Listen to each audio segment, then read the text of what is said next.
Good afternoon. Good afternoon. Are we ready to begin? Yes. My name is Brian Reed, and we're here to how to create true movement in your life, which is kind of a bold statement. I'm just going to hit my timer here so I stay right on 50 minutes. How do I make a statement that I can help you get true movement when most people are stuck, or they're stuck doing the same thing over and over and over again? And we've all tried. We've tried different things, and it didn't work. And then we try another thing and it doesn't work. And we never blame the thing. We always think, oh, that person or that study or that teaching, that was really good because I understood what they were saying, but my life hasn't gotten a significant change. I haven't gotten a significant movement. So I'm going to say, how do you get true movement in your life? But I'm going to show you how to do this. I'm a life coach. I'm a business coach. I used to be a personal trainer. In the 80s, I used to distribute cassettes for self-improvement. I set up inner fitness centers in health clubs where you would go in, and every single program that money could buy, I'd put on the wall as a library for everybody to review. From better parenting to skiing through progressive relaxation to synchronizing your body with Baroque music to be a better skier. So I was always focused on what helps people make a true shift, a true movement. Not how do I help people understand it. More importantly, how do you get people to actually make the move, and then when they're here, help them understand this new place. So today, I'm going to try to share with you the things I've used to help people get true movement. What I normally get from people who I'm coaching is, Brian, I can't even recognize my life because my life is, what's happening in my life, I can't even believe it. It's happening to me, and I can't believe it. It's so far beyond what I imagined. So I found out that you'll hear in the, has anybody ever heard this quote, what the mind of man can believe, the mind of man can achieve? The problem with that is belief's irrelevant. Because if you make a true shift and you get over here where you want to be in some new place with your sister, the first thing you're going to say is, oh my God, it's happening. I don't even believe it. And you realize at that moment, belief wasn't important. And then you go, oh my God, this is better than I imagined. And you realize that imagination is just a tool. And what is it that helps people move? And when I found out it's not what you can make sense of up here. It's what you can sense in here. There's a movie today called Heal, if everybody's going to go see it. And I like to give you this quote to think about when you see this movie. Healing is feeling. It's in here. So today I'm going to talk about your senses and letting your senses be what you follow, and your making sense of it is just so you can witness it, so you can do it again. But you let your heart lead the way. You let your head support that. So I'm going to show you just a couple of pictures up here just to give you another level of entertainment, so when I get too boring, you can go, oh, look at the nice pictures of the horsey on the wall. But I want to show you what you're looking at. Tell me how you think these animals are feeling. Pardon? Free. Joy. Yeah, free. Joy. Do you know why I do this? Why do I go to this beach and bring all these animals and just let them run free, and I get to sit in the middle of them running free? How do you think? This is Lucy. By the way, we never had a picture yet of Lucy having two legs on the ground. We've only seen one once in a while. Usually there's a shadow underneath. This is Red. That's Eddie. This is Killian. And that's Brenda Lee. How do they feel, those animals? Happy. Does it make sense to them that they feel happy? No. Does it need to make sense to them? No. So how do you think I feel where I've set up my life where I get to bathe in the middle of being happy for the purpose of being happy. There's no reason. The sensation is enough. How do you think I'm feeling? Awesome. Happy. That's Brenda, and you'll see that I don't know how to ride a horse. I've never had horseback riding lessons. I got Brenda Lee in my life, and I bought her a beautiful saddle. I put it on once, and I took it off. Why do you think I took the saddle off? Have you ever sat in a saddle? Have you ever sat in a saddle? They're hard as rock. It's hard as a rock. I'm sitting in a saddle going, this is not comfortable. I didn't like the way it felt, so I got it off. I had a bit in her mouth, and I was holding myself on her back by the bit in her mouth. How do you think that felt? Not good. So the bit was in her mouth one time. But what I found here is, if I get connected to my joy, and I've done this over and over and over again, I can get on her and let her go flying down the beach, 30 miles an hour, full blown out gallop, and I can't fall off. Do you know why I can't fall off? Because if I'm connected to me and I start to slide, she'll put me back in the middle. Do you know why she puts me in the middle? Because to her, this is her herd. And connection is a life and death issue. So if I'm connected to me, she maintains the connection. If I start to slip, she puts the connection right back. Now, what do you think happens if I go into my head and I become disconnected? What do you think she does? Launches me. She says, get away from me. I can't connect to somebody who's not connected. And when I say connected, you think she's connected to the thoughts in my head or the feelings in my heart? The sensations in my body. Your fear or whatever you're feeling. Whatever you're feeling. And it's funny that you said the word fear, because here's the cool part. If I'm afraid and I allow myself to feel afraid, you know what she says? I gotcha. Get off. No, that's just it. She doesn't say get off. Well, I had an experience with the horse, and what he did, and I was full of fear, he rolled over on my leg Yes. and decided to roll in the sand and kick up and everything, and so I never got over my fear. See what you said, you never got over your fear? And what did I say when I felt fear? Bring it on. I love fear. It's experiencing every emotion. Because when you say to the horse, fear is bad, and I shouldn't feel afraid, when you restrict any emotion, you restrict all emotions. So if you say you're trying to not be afraid, you're also restricting love. You're also restricting passion.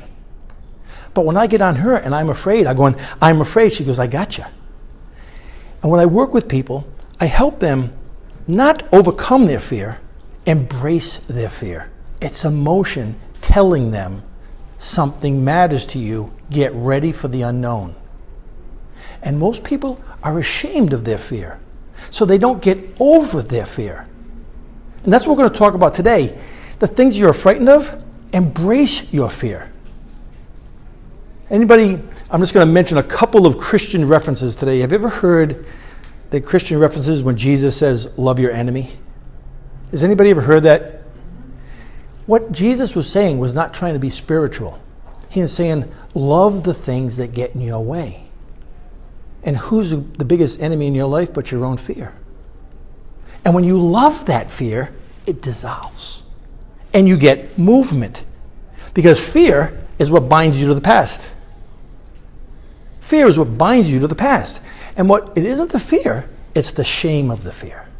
The guilt of the fear. Like, I shouldn't be afraid. And it's amazing when we come to workshops, I'll say, who wants to get on Brenda? And a couple people will raise their hand, and there will always be one person who'll do this. And I'll pick that person.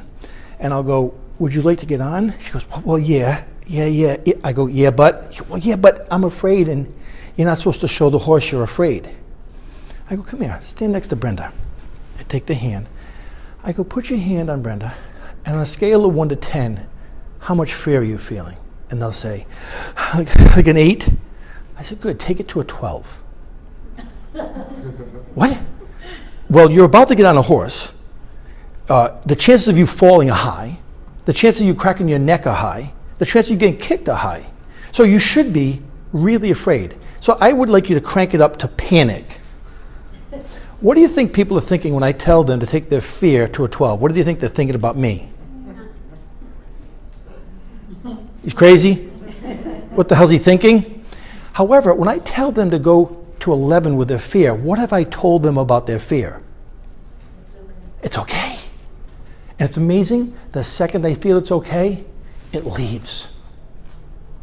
And I'll go, are you afraid? Yes. I go, are you curious? Well, yes. Well, which one would you like to feed? The curiosity or the fear? How about we feed them both? Because the fear is an emotion telling you to prepare for the unknown. But when we think we shouldn't feel it, we don't connect here. And when we don't connect here, we don't get movement. What we get is a thinking.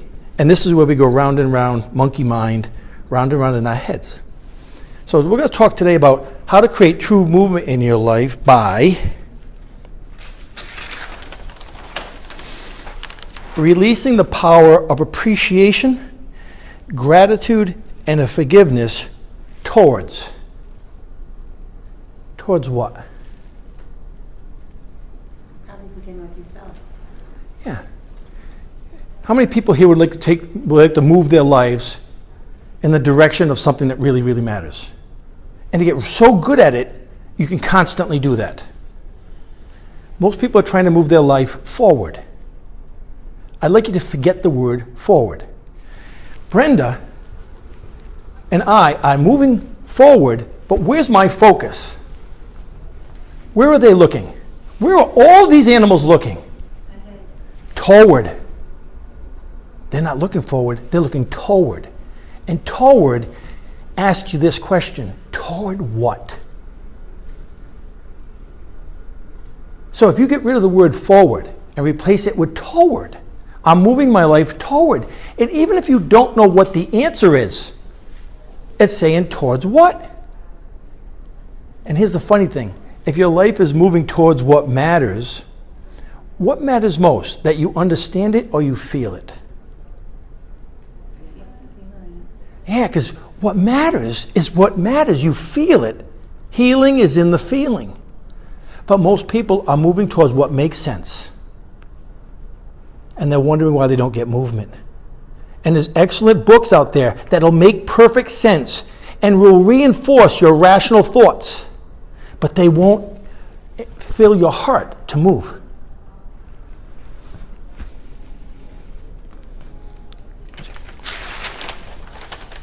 Quick little quote here. Nothing happens till something moves. This is Einstein. This is the fundamental law of nature. Nothing happens till something moves. Now I'll give you another fundamental law of physics. Does everybody understand that all of the matter in the universe, all of it, has already been created? Does everybody understand that? Does everybody agree with that?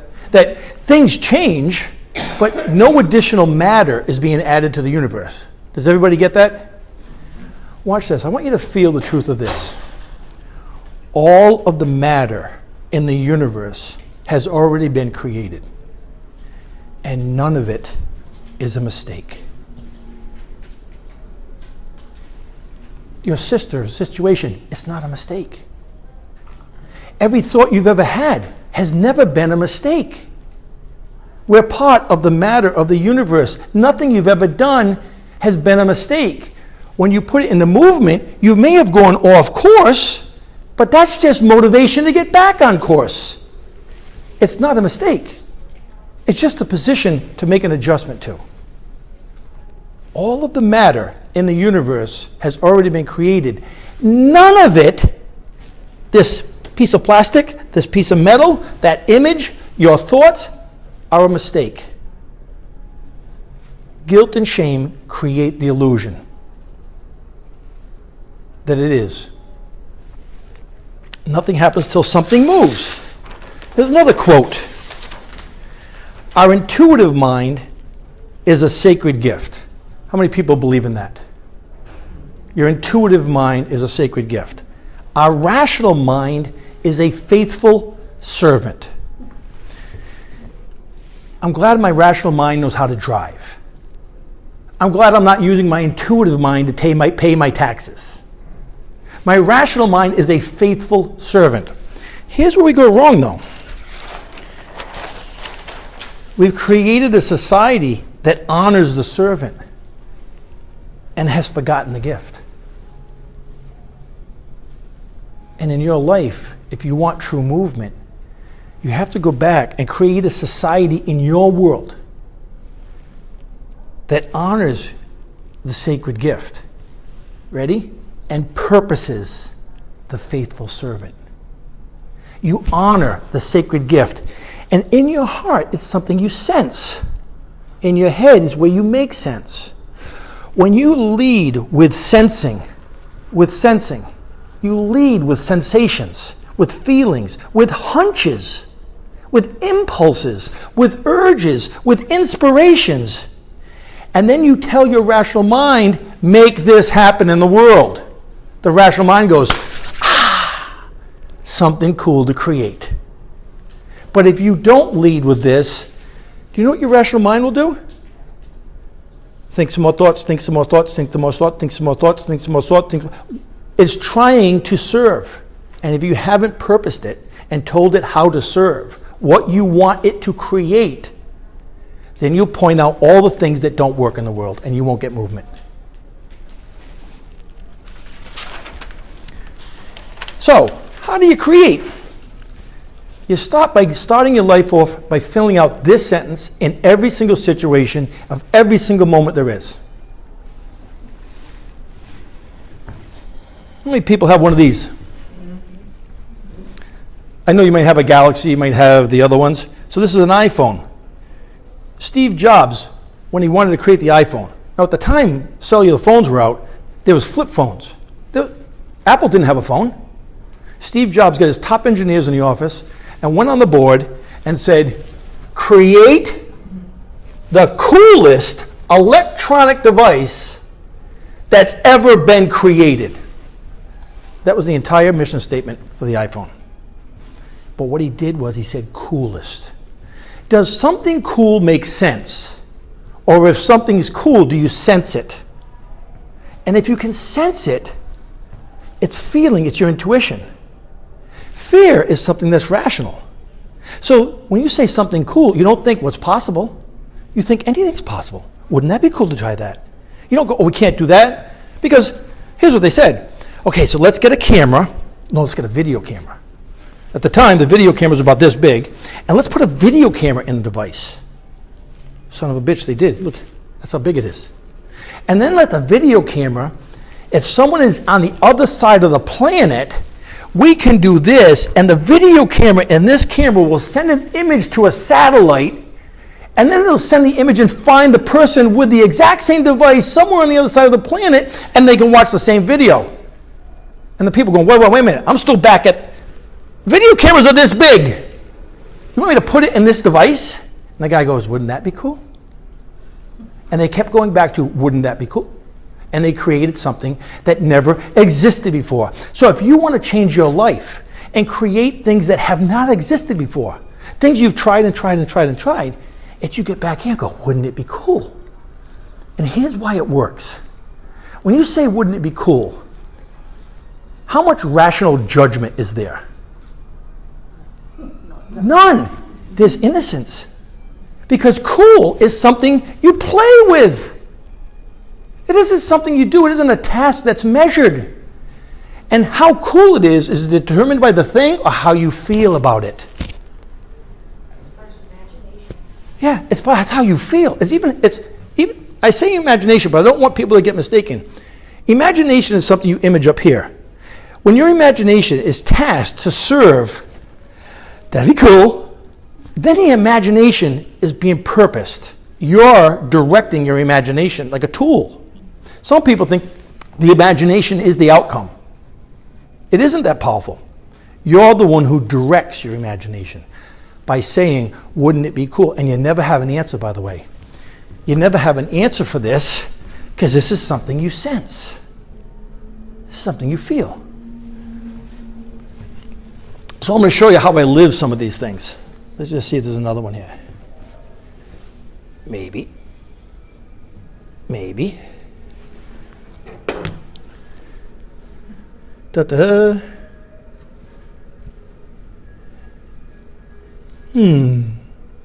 Oh, wait. I'm treating it like an iPad. Okay, here we go. Here we go. Does that make sense, what I'm doing? No, it doesn't make sense. Is it cool? Do you know the purpose I do that? To practice cool things.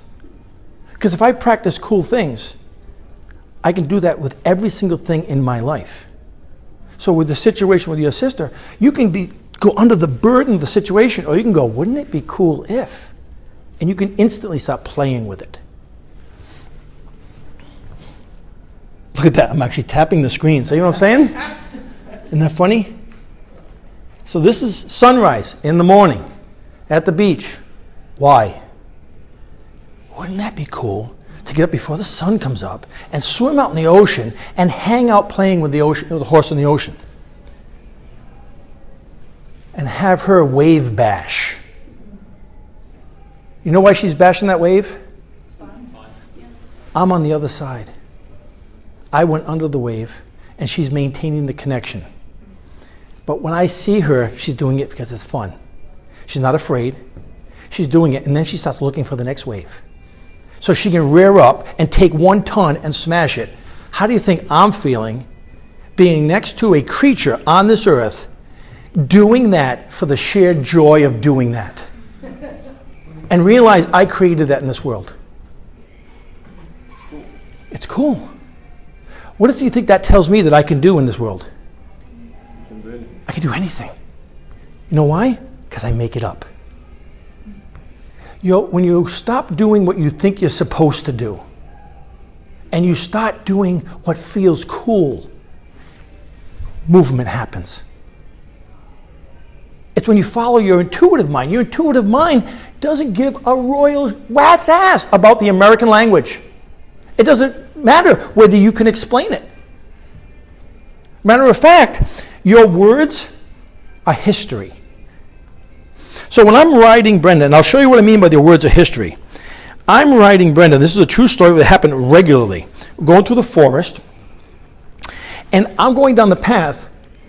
And when it first happened, here's how it went down. I'm going down the path, and I'm seeing some things coming up, and I have an impulse, an urge, a desire. It's just an urge, it's a feeling to go to the right-hand side of the trail. And as I feel that, she moves to the right. And I remember this person teaching horseback riding said, don't let your horse do anything unless you've asked the horse to do it. The horse is not in charge, you are. So I heard that, and I'm thinking, since I don't know how to ride, that person knows how to ride, well, I bring her back, and I'm going, stay on this side unless I ask you. And I go like this, and I look up, and I get an urge. And as I'm feeling the urge, she's moving in complete synchronicity with my feelings. And at that moment, I realized she was reading my intention. I had a desire.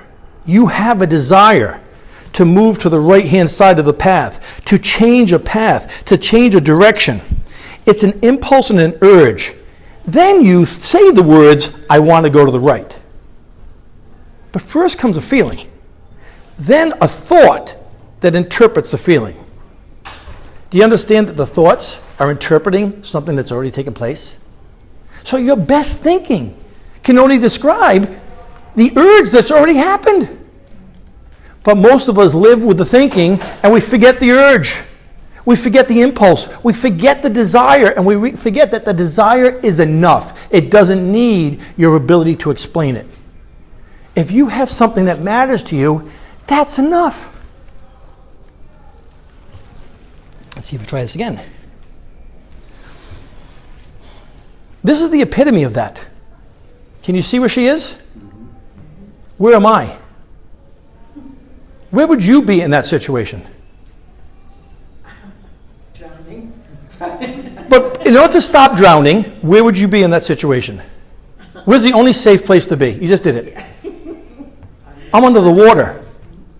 You know that bashing she does? I'm going under so I don't get wiped out. She's coming to get me. She's also left me there. And you know the difference between her seeing that wave and taking off the shore and her staying with me bashing through every wave? Here's the difference. If I'm in my heart, she stays with my connection. Do you know why horses do that? Because to a horse, connection is a life and death situation.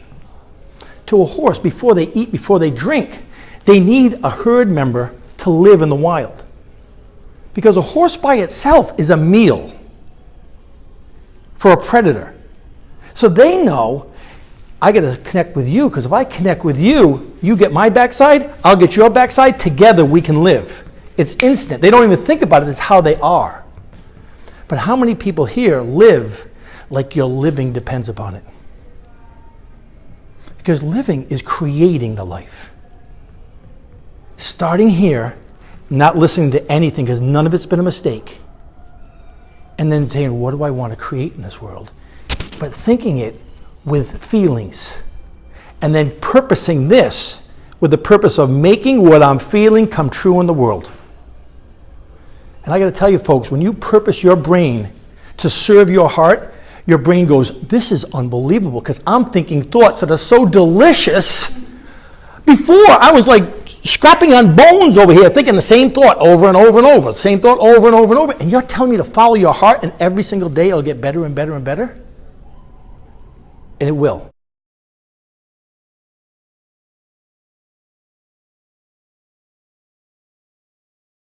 How'd you like to experience some true stuff to create movement?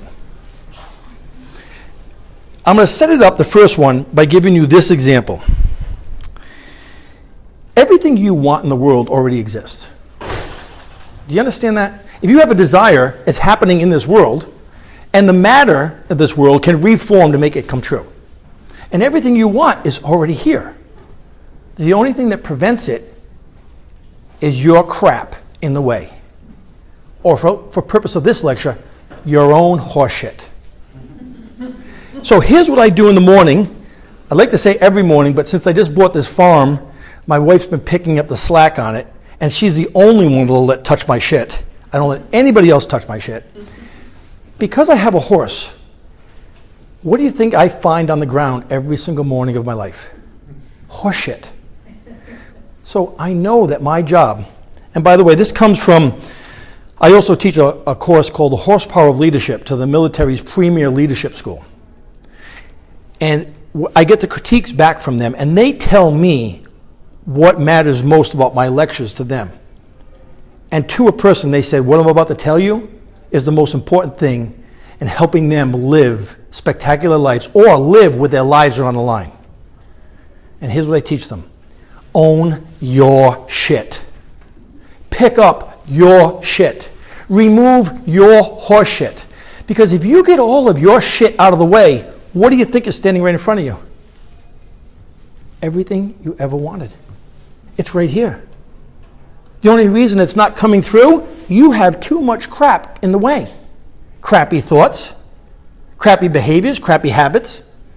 So I remove the horse shit every day, first thing in the morning, to remind myself, me owning my shit and picking up my shit is the most important thing I'll do every single day as a leader, so I can lead the life I want to live. So I want to give you an exercise. I practice on this. It's called a clearing and cleaning exercise, and I want your permission to do it. Is it okay? Mm-hmm. This is what I do with the horse shit. I also do it before I get out of bed in the morning. So take a deep breath and get comfortable. Just close your eyes and relax. And I want you to picture a whiteboard. A big whiteboard. And on that whiteboard, you'll see two markers underneath there. I want you to go grab the black marker, and I want you to write all the atrocities in your life. All the things you think aren't right in this world right now. Things that have happened to you, things that you did, things that people have done to you. Write the crap on the board. Anything.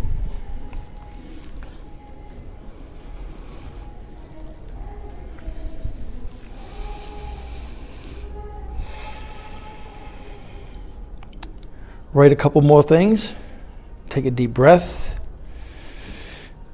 put the black magic marker down.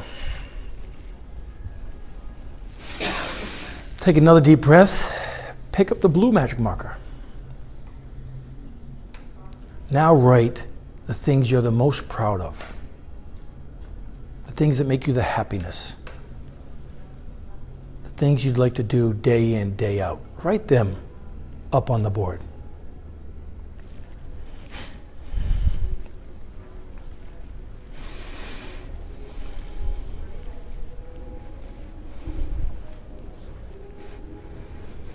Take a deep breath and put the blue magic marker down. Now I want you to look at that board. And I want you to see that the whiteboard is your source of inspiration. Your whiteboard is heaven-sent messages. And I want you to see that you've covered it with all of your crap. Your good crap, your bad crap. Now I want you to see the eraser. I want you to go up to the board and pick the eraser up. And you're going to erase all of the stuff you put between yourself and inspiration. And again, the whiteboard represents your source of inspiration. The impulses and urges that matter in your heart and soul and how they come through to you. And you're going to remove the stuff, the good stuff and the bad stuff that stands between you and inspiration. And here's the technique you're going to do. Take a deep breath and just repeat after me. I'm sorry. Please forgive me. Thank you. I love you. I'm sorry. Please forgive me. Thank you. I love you. Grab the eraser and start erasing. And as you're swinging your hand back and forth, erasing all of the stuff between you and inspiration, listen to me as you keep erasing it. I'm sorry. I've forgotten who you are. Please forgive me for putting this crap between you and me. Thank you for always being there. I love what you do in my life. Keep erasing. Keep taking a deep breath. I'm sorry I put this crap between you and me. Please forgive me for forgetting who you are. Thank you for always being there. I love what you do in my life. And clear and clean the whiteboard until it's clear. Take a deep breath and open your eyes. Every morning I pick up with the manure and I'm going, I'm sorry I put this crap between you and me. Please forgive me for forgetting who you are. Thank you for always being there. I love what you do in my life. And when I clear and clean, literally the horse shit, what's left? Earth. You know what the most important thing about moving? You know what the most important thing about moving? Towards heavenly sent ideas, towards inspirations, towards dreams. And if I was going to move towards my dreams, what's the most important thing? My dreams? That ground that I'm pushing off, if it's not rock solid, I'm sinking in the mud. I'm slipping and sliding. Getting a solid footing is the most important thing for your movement. And if you're standing in horse shit, you're going to slip and fall. That is God's responsibility. That is your source of inspiration's responsibility. That's your dream. That's your imagination. Your work is creating a good footing to push off of. Because when I move there, everybody goes, look to your dreams. You don't have to look to your dreams. They're already looking at you. They're already here. If you've lived your life, you've bumped up against things you don't want. Yes? The second you bump up against things you don't want, what do you also feel? What you do want. Yeah, what you do want. So that's already happening. Here's the difference. Will you clear and clean the crap so you can move? And when I move like this, everybody sees this. What you don't see is this foot back here. The solidness of my footing determines my movement. And most people are doing that Michael Jackson dance where they're just slipping and sliding and slipping and sliding, and there's a lot of activity, and they're still right here because they're slipping in their own crap. I'd like to practice another meditation. Are we okay with that? Again, it's all about clearing and cleaning. And by the way, when you say, I'm sorry, please forgive me, thank you, I love you, I'd like you to think of these two words. I'm sorry, please forgive me is the action of letting go. How many people did the labyrinth? Do you know what the labyrinth is? Down the hall here where you walk the circle to the middle? One part of that labyrinth is letting go. The other part is let's go. So, I'm sorry, please forgive me is letting go. Thank you, I love you is let's go. You need both. You don't need them both to balance. You need to be imbalanced to move. See, a lot of people are trying to live a balanced life. It's not about living a balanced life. It's about getting in balance so you can move.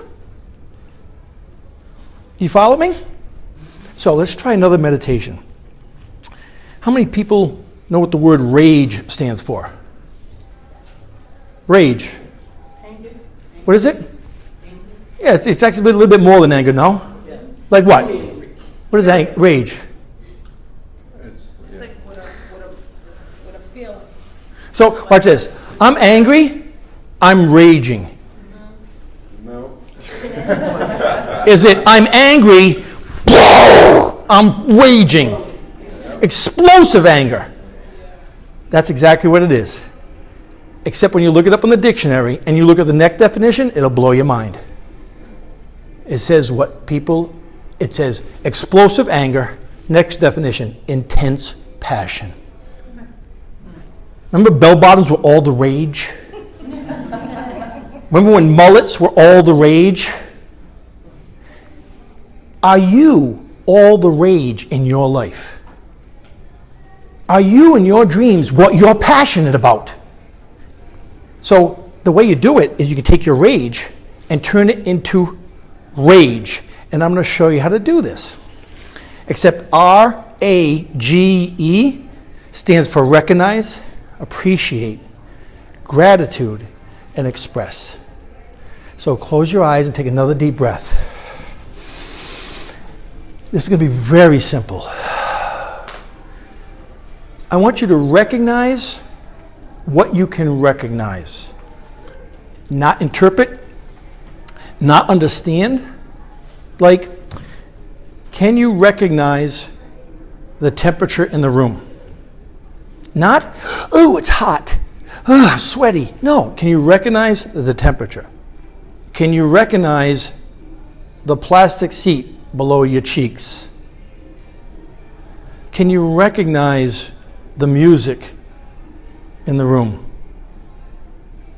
Pure recognition, no judgment, no processing, no analytical assessment. Seat, yes. Weight, yes. Inhale, breath, yes. Now, sitting there, I want you to appreciate. Just appreciate you're in this room. Appreciate you can take a deep breath. And now expand that appreciation to what else do you appreciate in this world? Do you appreciate the opportunity to come here on a Sunday afternoon? Being free to come here. Being free to leave. Do you appreciate your boyfriend, your girlfriend, your husband, your wife, your grandchildren, others in your life? Which ones do you really appreciate? Which ones do you not?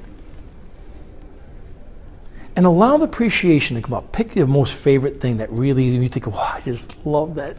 I love that person, that thing, that place. I love that. And go there until you get a smile on your face. On purpose, appreciate until you get a smile. Now take a deep breath and feel gratitude for that thing that you express. And let the gratitude raise up in your cheeks so it's hard to hold that smile down. Be grateful for that thing that you so precious to you. And when you're feeling that gratitude, express the rest of your day. The rest of the day is a blank sheet. It has yet to be lived. From this state of gratitude, what would you like the rest of the day to be like? Would you like to be full of opportunities? Would you like to be full of prosperity, prosperous relationships, prosperous opportunities? Would you like it to be peaceful or passionate? From a state of gratitude, express the feeling you want the rest of the day to be like. And as you're reaching for that feeling, I want you to add this. I'd like the rest of my day to be like this, or something better. Or something better.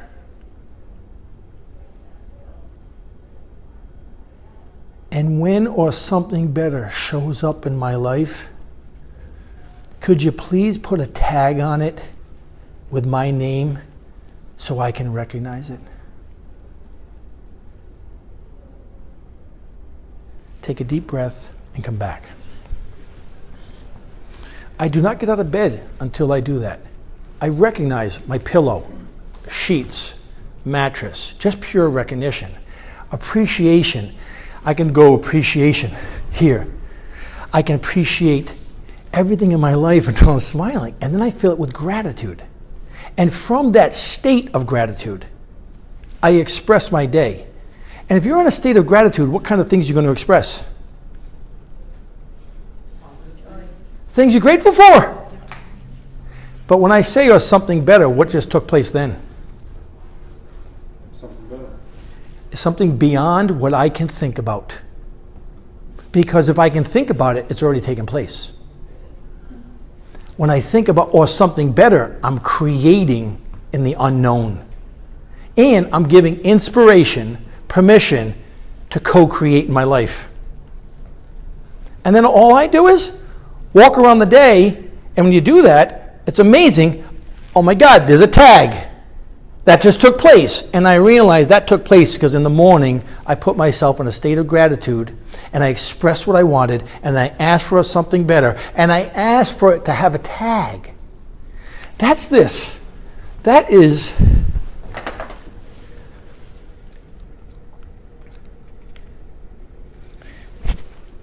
That's rage.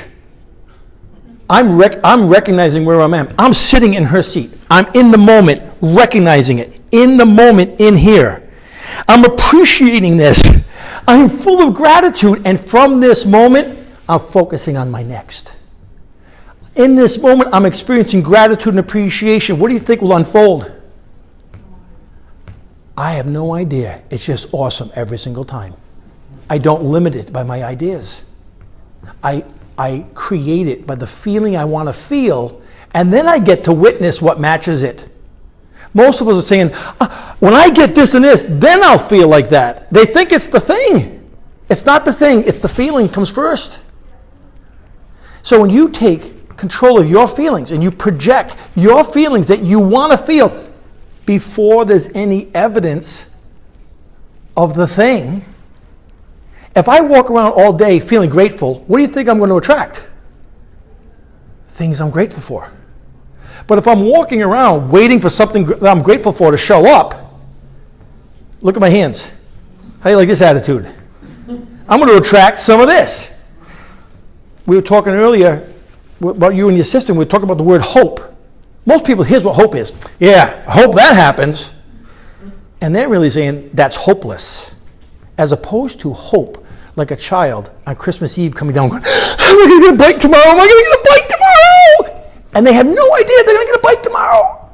But if their mother ever saw their eyes and they're hoping for that bike tomorrow, their mother will go out at midnight and Toys R Us and get a bike downstairs. But the anticipation of pure hope is what creates new. I hope so creates that. That connection I have, no saddle, no nothing, just there, is my feelings projected of what I want to have before there's evidence of it. And I watch nature, which she is, because she has not been conditioned to be a horse. She's been respected as a being on this planet to be as much wildness as she can be. So she shows me how nature works. And when I'm connected, we're galloping. That's not easy to sit on. I start sliding, I'm falling. All of a sudden, this creature does this. And won't let me get off. As long as I stay here. In the middle of that, I go up here, I feel her just going, get off. And so when this being wants me on her because I'm connected to me, she teaches me how nature works. And by the way, that's the horse for me. For you, it could be your partner.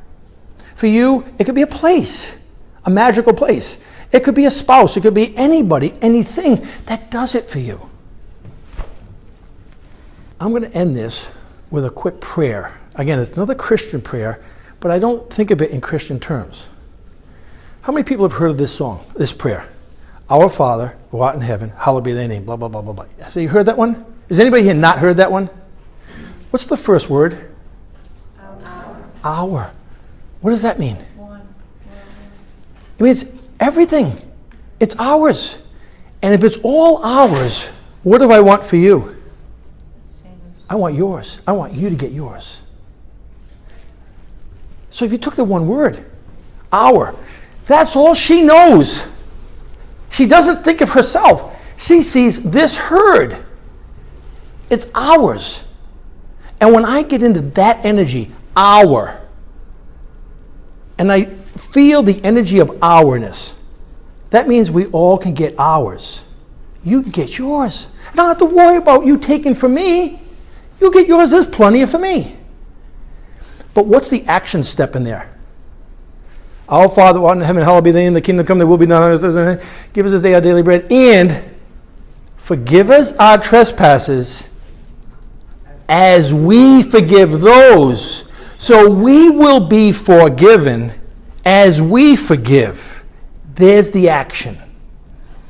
And you know what? Does anybody know what forgiveness is for? Forgiveness is forgiving. And forgiveness is for giving yourself freedom. Because when you let go of every grievance, you move. And that's the purpose of gratitude, appreciation, and forgiveness, to create movement in your life. And that's it.